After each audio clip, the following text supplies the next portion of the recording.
Bonsoir à tous. Dieu vous bénisse. Nous sommes ici dans la présence de Dieu. Je crois qu'elle est là. Je la ressens. Et, Dieu se fait ressentir. Et il ne cache pas sa présence à ceux qui s'approchent de lui.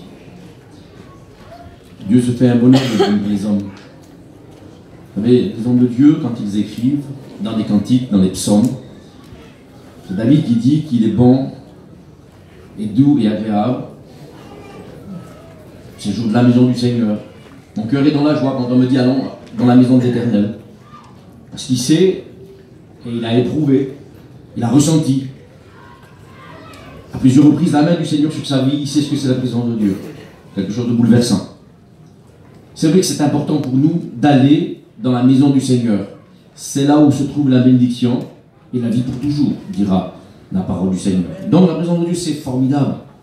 Et Dieu veut, et c'est dans les derniers temps qu'il est écrit que Dieu répandra de son esprit, c'est-à-dire sa présence, sur toute la terre, sur toute chair. Et l'image qui est donnée pour dire que c'est vraiment sur toute la terre qu'il veut répandre son esprit, ou sa présence. Et l'image qu'il en ressort, c'est comme l'océan. L'océan qui recouvre le fond des mers. Alors là, au centimètre carré, l'eau est avec l'ampleur, il y a 95% d'eau, 25% de sel sur la Terre. C'est très peu pour dire de dire. Alors imaginez-vous combien d'eau il y a sur la Terre. Et quelle pression est là pour recouvrir le fond des mers. Il n'y a pas un endroit où il n'y a pas une bulle d'air en dessous à des kilomètres de profondeur. L'eau, elle tapisse tout.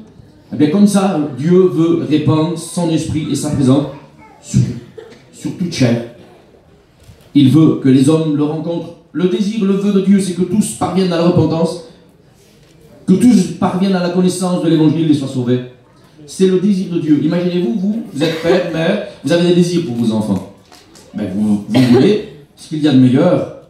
Et vous ne jouez pas un rôle, c'est pas de l'hypocrisie, c'est vrai. Vous voulez le meilleur pour vos enfants. Et c'est quoi que vous stimulez? C'est qu'ils sont sortis de vous. Eh bien Dieu, dans sa grâce, éprouve le même sentiment. Nous sommes sortis de lui. Dieu il a soufflé, puis dans notre vie, eh bien, il est entré ce côté anima, on dit, l'animation, l'être, être vivant pour Dieu. C'est Dieu qui a fait cela.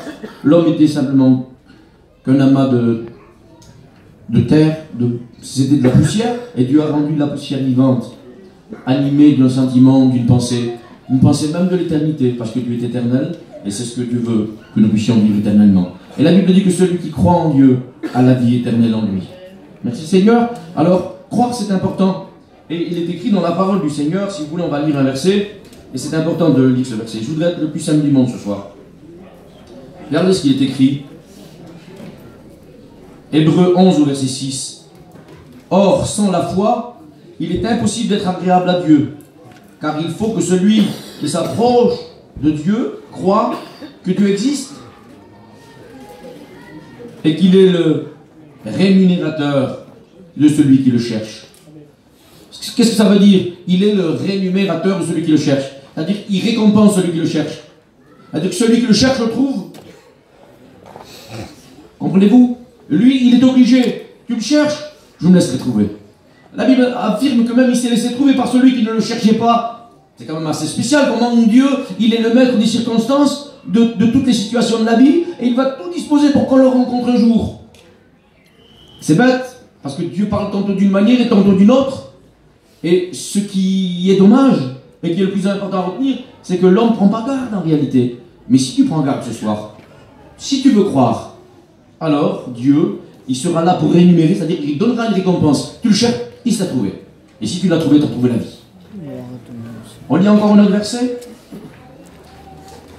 C'est l'apôtre Saint Paul qui écrit dans le deuxième livre de Corinthiens, chapitre 13 au verset 5. Examinez-vous vous-même pour savoir si vous êtes dans la foi. Éprouvez-vous vous-même et reconnaissez. Ou alors, examinez, mais ressentez si Christ est en vous. S'il n'est pas en vous, c'est dommage.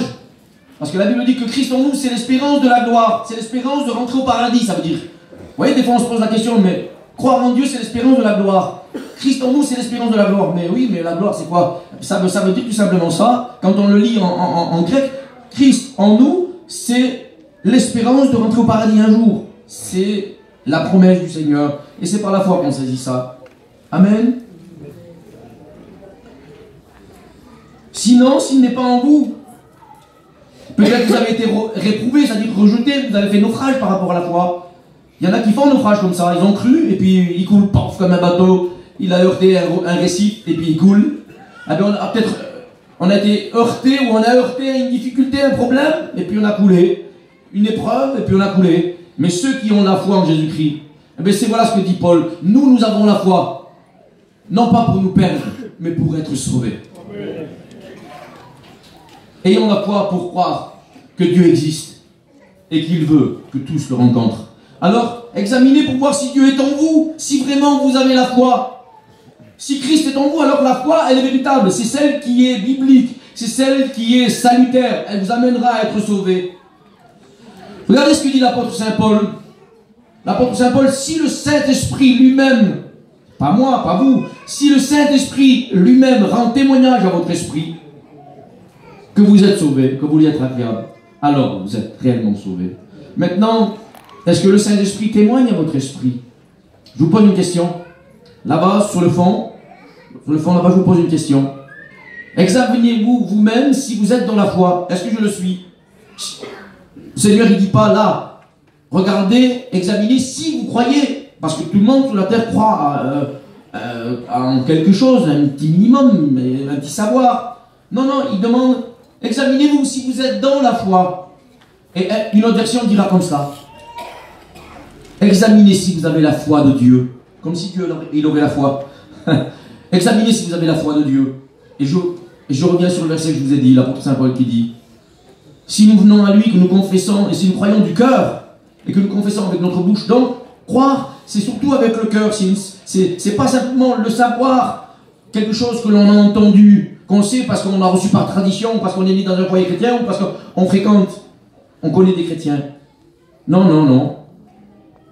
Alors que Dieu nous aide à découvrir que c'est avec le cœur qu'il faut croire. Parce que le cœur, ça sera quelque chose qui engagera un engagement, un sentiment, quelque chose qu'on veut partager. C'est une histoire d'amour. Comprenez-vous cela? Et c'est pour ça que l'apôtre Paul dira, si le Saint-Esprit lui-même rend témoignage à votre esprit que vous lui êtes agréable, alors vous êtes enfant de Dieu et sauvé. Et le verset que j'ai lu tout à l'heure, c'est que sans la foi, personne ne peut être agréable devant Dieu. Jésus, je me pose une question. À vous tous qui êtes là, à vous qui êtes assis sur le rebord et partout là. Est-ce que je suis agréable au Seigneur? Le contraire d'être agréable, c'est d'être désagréable. Imaginez-vous d'être désagréable ou être une abomination devant Dieu. Le péché, le Seigneur, il haït le péché. Mais il aime le pécheur. Dieu ne veut pas la perte du pécheur, mais il veut que le pécheur se repente et vienne à la connaissance du salut et soit sauvé. Alors, viens à la connaissance du Seigneur.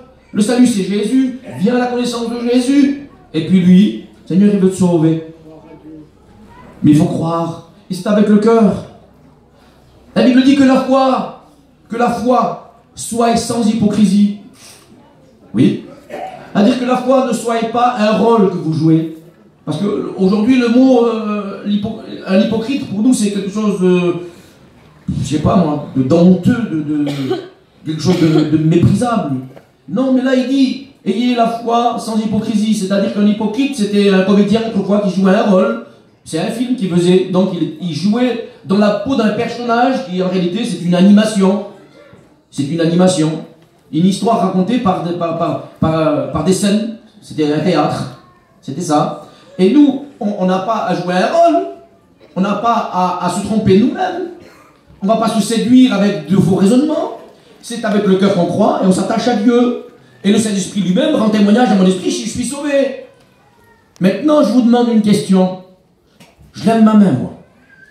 Le Saint-Esprit rend témoignage à mon esprit que je suis sauvé. Que ma foi le touche et qu'il est là pour récompenser ma foi. Je l'ai trouvé. Il est en moi. Examinez si le Christ est en vous Et si le Christ est en vous, alors la foi là que vous avez, c'est celle qui sauve. Et la foi nous donne accès à la grâce. La grâce est d'être sauvé sans l'avoir mérité. Dieu est bon. Et nous sommes appelés des enfants rebelles. Mais Dieu appelle le pécheur. Il aurait appelé les justes à la repentance. Ben c'est pas la peine puisqu'ils sont justes. Mais la Bible dit que des hommes justes sur la terre, il n'y en a pas. Que tous sont pécheurs et pervertis et égarés. Mais Dieu appelle le pécheur parce qu'il donne lui seul le moyen par la grâce d'être transformé, changé, bouleversé par la foi, parce que la foi nous amènera à nous repentir. Et dans la repentance, eh bien, il y aura une conversion, on changera de vie, on changera de direction, d'attitude et de comportement. Mais dans la conversion sera accompagné le seul miracle, le prodige le plus grand que l'univers connaisse, que les anges récemment ont découvert au travers de la création de l'Église. C'est la nouvelle naissance. Dieu est bon. Et naître de nouveau, c'est quoi? C'est comme si, là, en nous, eh bien, nous étions morts à cause de nos péchés et de nos offenses. Et par la foi, nous avons compris que Dieu était vivant. Et quand on a compris que Dieu était vivant, alors on l'a appelé. Et quand il est venu, il a transformé notre vie. Et c'est ça la nouvelle naissance. Il transforme notre vie. Il rend possible ce qui était impossible. Nous étions esclaves du péché. Et on obéissait à ce qui avait triomphé de nous. Ce qui avait triomphé de nous, c'était le péché, la désobéissance. C'était plus fort que nos propres entendements. Mais Dieu, dans sa grâce, il va aller jusqu'à aller dans le cœur et changer le cœur qui était comme de la pierre insensible. Et le Seigneur, l'insensibilité, il l'a enlevé. Il a donné une sensibilité, celle de l'esprit. Il nous a donné à réaliser ce que c'est de désobéir, de pécher, une culpabilité quand on a fait mal. Le Seigneur nous aide à cela. Nous étions morts par nos péchés.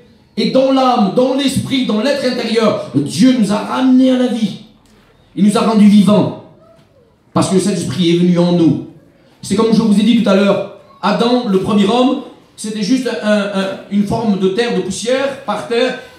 Dieu a soufflé dans ses narines et il est devenu vivant. Eh bien nous, l'âme à l'intérieur de nous, elle était morte, inactive. Et par le Saint-Esprit qui est entré en nous, eh bien nous sommes nés de Dieu. C'est être animé, habité par Dieu, d'être né de Dieu. Et si tu n'es pas animé ou habité par Dieu, tu peux croire ce que tu veux, même croire que tu es un chrétien, même croire que tu es attaché à une pratique certaine. Non, la Bible dit que c'est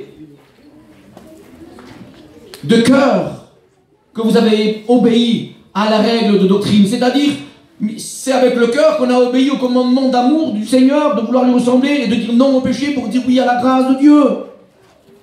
Oui, Dieu nous aime. Alors, un homme, on s'en fiche, comment il s'appelle, ou quand c'est qu'il a existé. C'est Saint Augustin, c'était un père de l'Église. C'était comme un grand évêque. Aripapsto, même pas. Et lui, il était aussi gouverneur. Et en étant gouverneur, eh bien lui, il a obligé la religion. Et dans la Bible, il a pris des mots qui étaient purs, qui venaient de Dieu, des mots hébreux, qui ont un grand sens, et puis grec. Lui, ce qu'il a fait, lui, oh, il a mis au plus simple. C'est-à-dire, quand on parle de la foi de Dieu, ayez la foi de Dieu. Examinez si vous êtes dans la foi du Seigneur. Lui, le mot la foi, il a traduit juste un petit mot, juste croire. Mais croire, ça sauve personne.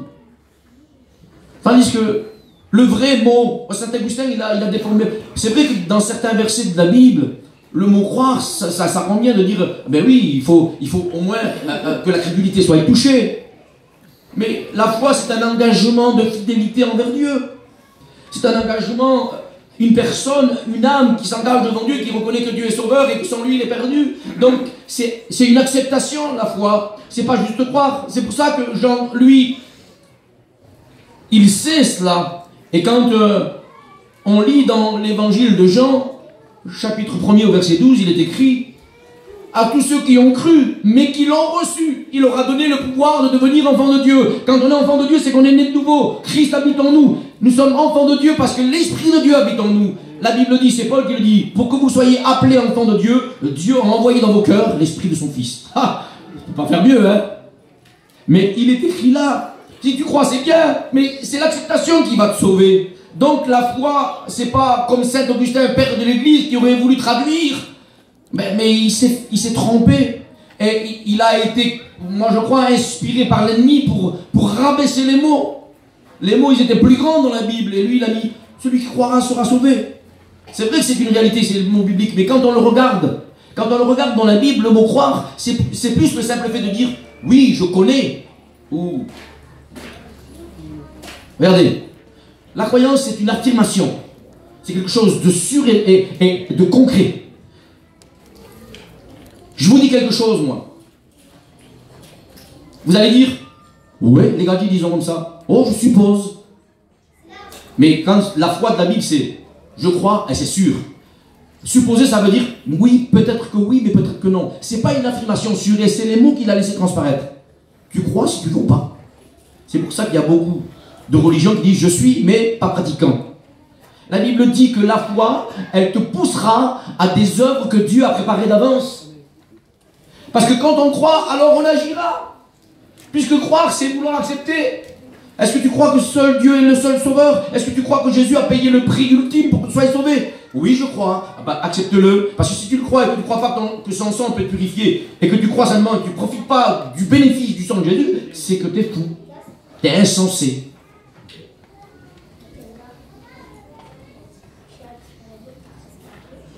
Je crois, moi, qu'un seul médicament existe sur la terre des hommes, et que si je le prends, je suis sauvé.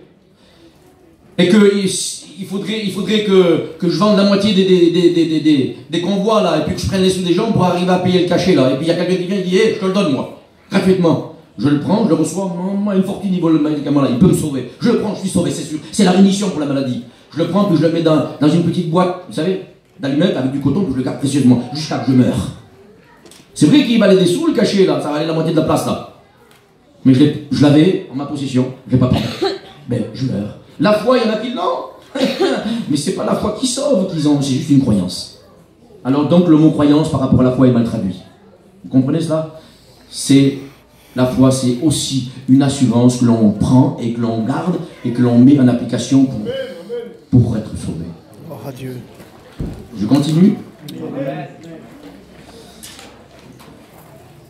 Normalement, ça doit se faire sur 2 jours, alors je ne sais pas, je ne voudrais pas m'étendre de trop non plus ce soir, mais merci Seigneur. Je laisse parler mon cœur, d'accord? Je ne dis pas que c'est le Saint-Esprit qui me parle, moi, hein. Je ne dis pas que je suis conduit par le Saint-Esprit, j'essaye, d'ailleurs. Je ne dis pas que le Saint-Esprit me dirige comme ça, je parle avec mon cœur. J'ai lu, et parce que j'ai lu, le Saint-Esprit me rappelle, oui, peut-être. Je ne veux pas dire que je suis dirigé par le Saint-Esprit, je suis dirigé par la parole. Parce que après, c'est trop facile de demander, de dire, je me laisse diriger par le Saint-Esprit, oui, c'est ça. Saint-Esprit te dirigera pas si déjà tu n'as pas médité, puis tu n'as pas lu, et puis si tu ne veux pas demander le Seigneur, lui, qui t'anime de ses pensées profondes pour dire ce qu'il y a à dire. Au plus des cas, toute parole est inspirée du Saint-Esprit pour que ça sauve. Après, nous on est des petits bonhommes. Alors on lit la parole du Seigneur. La foi dans la Bible, avant que Saint Augustin vienne trafiquer certaines Bibles, certaines versions de Bible, heureusement qu'il y a des manuscrits originaux, c'est-à-dire que c'est écrit sur des pots de bêtes comme ça, là, et puis c'est à 5 endroits dans le monde entier. Il y en a un, vous savez, le manuscrit là, il s'appelle le Vaticanus, parce qu'il est au Vatican, il est à Rome. Après, il y en a un autre en rouleau qu'on déroule là, il est original, c'est l'inscription de la Bible, et ça c'est l'Alexandrius, il se trouve à Alexandrie, donc en Égypte. Et il y en a d'autres comme ça, où il y en a un en Allemagne, il y en a un à Paris, dans un musée. Et cela, il n'y a personne qui puisse y toucher pour aller traficoter. Mais il y a des versions qui sont falsifiées. Et la Bible dit que nous n'avons pas la foi et nous n'avons pas la connaissance de la Bible pour la tordre, pour la falsifier. Donc il faudra rester sur le but que, pour être sauvé, il faut croire en Jésus-Christ, l'accepter, se repentir, accepter que le sang de Christ tombe sur nous, et réaliser que nous sommes pécheurs, parce que la foi, elle nous poussera à reconnaître que nous sommes pécheurs, et que seul le Seigneur, le Sauveur, celui qui a créé le ciel et la terre, est celui qui peut sauver. En dehors de ça, il n'y a pas d'autre salut. Et il est écrit dans la parole du Seigneur qu'il n'existe aucun salut en aucun autre, à savoir Jésus-Christ qui a été envoyé sur la terre des hommes. Il n'existe aucun, dans le ciel et sur la terre, aucun autre salut. Et c'est par la foi que nous sommes entrés, ou que nous avons accédé à cette grâce. Béni soit le Seigneur. Alors dommage, Seigneur. Dommage qu'il y en a qui savent. C'est ce qui devrait se dire certaines gens, qui ne vivent pas l'évangile. Je sais, dire croire, ça diminue le mot, parce que s'ils croiraient, ils altèrent aussitôt, donc ils savent. Je vous exhorte, moi, vous qui ne vivez pas en Dieu et qui n'êtes pas animés du Saint-Esprit pour reconnaître que la foi, c'est celle qui sauve, qui vous anime. Dites, oh, je connais. Mais dites pas, je crois. Parce que la foi, elle est accompagnée des œuvres. Parce que la foi stimulera, elle nous poussera. Vous savez, c'est comme quelque chose qu'on ne peut pas éviter. Il y a des réactions qui sont naturelles. Marchez-moi sur le pied, je vais faire aïe. Pincez-moi, je vais crier. Je me brûle, je vais hurler. Eh bien, quand on croit, il y a une réaction en chaîne qui va faire que Seigneur, je suis perdu, je vais te sauver. Tout comme il a fait le frère Lipton. Amen. Alors, le mot, la foi, dans son origine, eh bien, quand on lit la Bible, pour ceux qui lisent, eh bien, il faut lire plus de 15 chapitres dans la Genèse, dans le livre que Moïse a écrit, premier livre de la Bible. Il faut attendre 15 chapitres pour entendre le mot la foi. Et le mot la foi qui est employé là, c'est pas le simple fait d'être animé d'une croyance. Non. Le verset qui est employé pour Abraham, on l'appelle Abraham le croyant. Mais normalement dans le texte littéral, c'est pas Abraham le croyant, c'est Abraham le fidèle. Abraham le convaincu. Parce que quand on est convaincu, eh bien on sait qu'il n'y a que ça, et hors de ça, c'est la misère et la mort. Parce que quand on est convaincu du péché, la Bible dit, le Saint-Esprit viendra et il vous convaincra de péché, de justice et de jugement.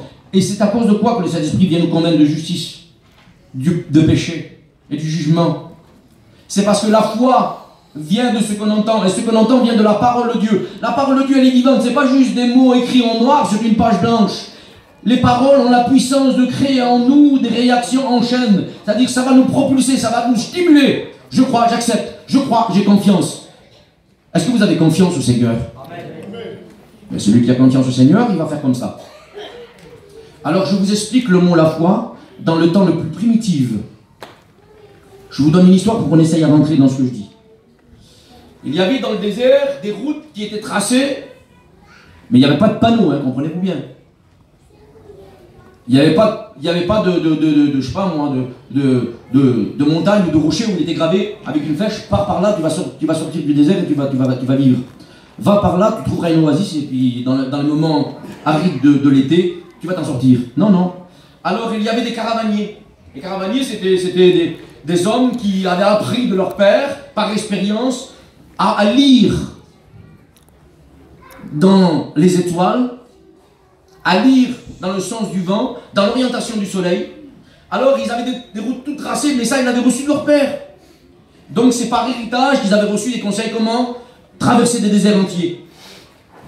Et quand on était en voyage, parce que c'était des commerçants, ils amenaient des richesses de loin, et quand ils traversaient les déserts, alors à un moment donné, le matin on se levait, on faisait une prière, et on se plaçait devant celui qui était le chef caravanier, parce que s'il tombait là, il ne savait plus sortir du désert, mais il ne trouvait plus les points d'eau pour arriver à vivre, et puis se désaltérer, boire. Alors, on venait vers lui, parce que lui il avait reçu la science de ses pères, la connaissance de ses pères, et puis on lui faisait totalement confiance. Donc on croyait vraiment en lui. On avait confiance surtout en lui. Croire, c'est bien, mais ils avaient surtout confiance parce qu'ils le suivaient pas à pas. Et puis le chef caravanier, là, il ouvrait la marche. Il disait, mais avant de partir, êtes-vous prêts? Oui, nous sommes prêts. Mais êtes-vous Aman? Regardez-vous là. Aman, le mot en hébreu, il y en a d'autres, il y en a 4-5 de mots, mais le mot Aman. Êtes-vous Aman? Et puis tous disaient, oui, nous sommes Aman. Vous savez ce que ça veut dire? Je crois, j'ai confiance, je prête ma crédulité, je te fais confiance, je place en toi tout mon crédit.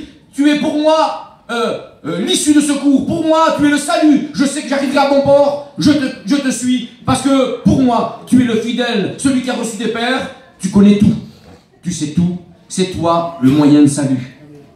Alors, nous quand on prie, eh bien on prie, puis on dit bon, amen, allez, c'est bon. Nous, on croit que c'est la fin de tout quand on dit Amen. Parce que le mot Aman, c'est Amen.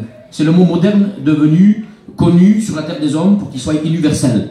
C'est comme le mot Alléluia, ça veut dire gloire à Dieu. Et sur la terre entière, les gens savent, vous allez au Maroc, en Chine ou au Japon ou alors en Australie, les pays les plus loin, on sait que Alléluia, ça veut dire gloire à Dieu. Et Amen, ça veut dire quelque chose de sûr, de certain, de véritable, d'authentique. C'est le seul chemin, c'est la seule solution, c'est lui seul qui donne la vie.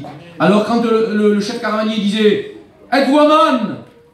c'est-à-dire j'engage toutes les promesses que mes pères m'ont données, toute ma connaissance et ma fidélité de leur enseignement.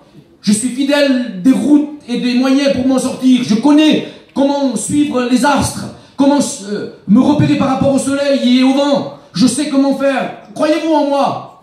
Oui, nous te faisons totalement confiance. On s'abandonne entre tes mains. C'est question de vie et de mort parce que toi seul peux nous en sortir. Et c'est ça la foi. Alors moi je veux dire Amen Jésus, parce que tu m'ouvres la route pour le ciel. Je suis sûr de ne pas m'égarer, tu m'amèneras à bon port. Ça vous va comme ça? Amen. Je continue ou hein? Et quelle heure il est? Hein? Ouais, 5 minutes, ouais. On en aura plus demain. Alors, écoutez voir. C'est une totale confiance. Vous voulez que je vous traduise le mot Aman ou le mot foi dans son sens le plus primitif, dès qu'il a commencé à apparaître dans le langage des hommes. Imaginez-vous qu'un jour, un homme s'appelle, lui, Abraham, il plut à Dieu parce qu'il a cru et il s'est engagé. Donc la foi, c'est un engagement. Il s'est engagé et ça a plu à Dieu, ça. Et le mot qui est employé pour dire, là, dans son sens le plus primitif, c'est de ce mot-là, Aman, qui veut dire la foi, mais pas le simple fait de croire. Ça veut dire ça. Ça veut dire quelque chose de stable. C'est quelque chose de sûr.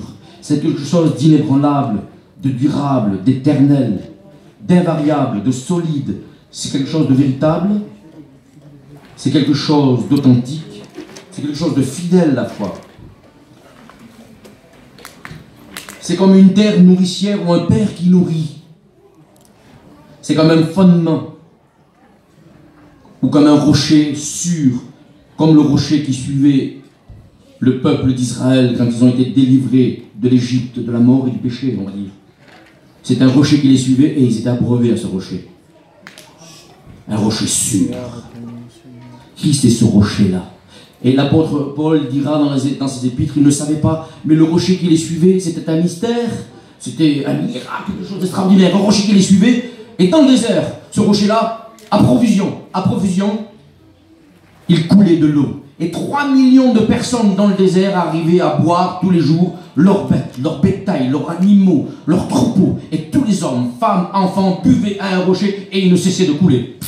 Ça, si ce n'est pas du miracle, mais ils ne savaient pas. C'était un mystère caché, c'était le Christ. Et le mystère caché est révélé aujourd'hui dans la fin des temps où Christ est celui qui désaltère ceux qui cherchaient à croire ce qui pouvait les sauver et ceux qui croient en Jésus sont sauvés. Amen. On s'arrête là, on regardera tous les versets qui correspondent. Parce que je voudrais vous dire que le mot la foi correspond à une personne. Le mot la foi correspond à une identité, à des vertus qui sont uniques à une personne, et je vous dirai qui c'est demain. Mais je vais vous donner une nouvelle. Je suis heureux d'être à Pau. Je suis vraiment heureux. J'ai vécu des choses fortes, mais alors fortes. Ça fait 30 ans que je suis chrétien. Cette année, c'était l'anniversaire de ma conversion. Il y a 30 ans en arrière. Et 3 ans après, je suis allé aux études. Donc ça fait 27 ans que je prêche l'évangile. J'ai vécu des choses fortes à Pau, des choses extraordinaires qu'en 30 ans, je n'ai pas vécu. Pourtant, j'en ai vécu. Hein. Vous voyez, mettons Lipton, on a fait une réunion comme ça à l'imprévu. Je mets ma main sur sa tête, je recule, je dis hey, tu vas parler en langue. Quoi que je dis? Il parle en langue. Seigneur, il me bénit, sans le savoir, la réunion n'était pas prévue. Un jour, je m'avais m'arrêter sur un terrain, c'est le terrain de Landier, à Tarbes. Quelqu'un, c'était pas prévu, il vient s'arrêter avec moi, alors qu'il voulait me taper, il ne pouvait pas me voir. Je parlais trop du Seigneur, moi. Je parlais trop du Seigneur, alors ça m'est assez. Il vient, je parle avec lui dans le camion. Il dit, qu'est-ce que tu es en train de faire, toi, là? Je vois que tu tournes autour de moi, là, je vois qu'il y a quelque chose qui ne va pas, je ne me sens pas à l'aise. Tu fais quoi? Lui, il croyait peut-être que je portais un sort, là, pour se prier. Je lui ai dit, écoute, arrête, t'effraie pas. Je vais te donner un disque, écoute une cassette, c'était à l'époque des cassettes. Tu vas l'écouter, tu vas voir, c'est une femme qui chante en mon louche, c'est Esther Memba.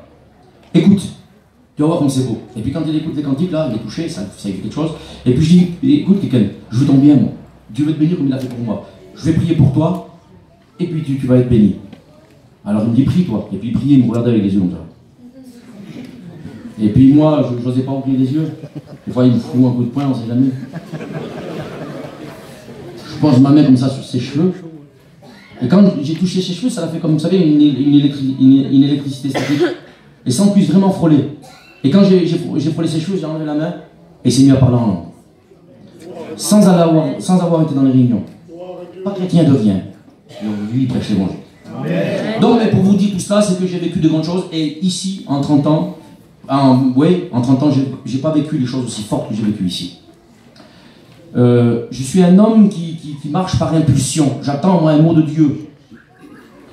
Je m'engage, je suis intéressé. Et vous savez, quelqu'un qui s'engage et puis qui est intéressé, il essaye. Mais quand il essaye, il peut se tromper. Mais celui qui n'essaye pas, il ne se trompera jamais, celui-là. Celui-là, c'est pour Raclo. Bon, quand tu essayes, tu fonces, tu as de l'ambition. Ça peut être bien, ça peut être mal, tu te rattrapes. Bon, tu as des idées, tu veux le faire. Merci Seigneur.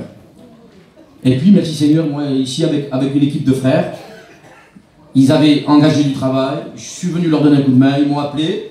Je suis venu. Je voulais me diriger à Montpellier, je suis venu là. Et puis, on a vécu la foi d'une manière extraordinaire.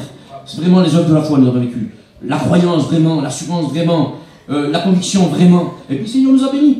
Amen. Aujourd'hui, on a acheté les chaises de l'église de Toulouse. Il y avait 270 chaises. Et quand on fait des baptêmes ou quand on fait des missions, c'est devenu trop petit, on n'arrive plus à bouger sur le bord de l'estrade tellement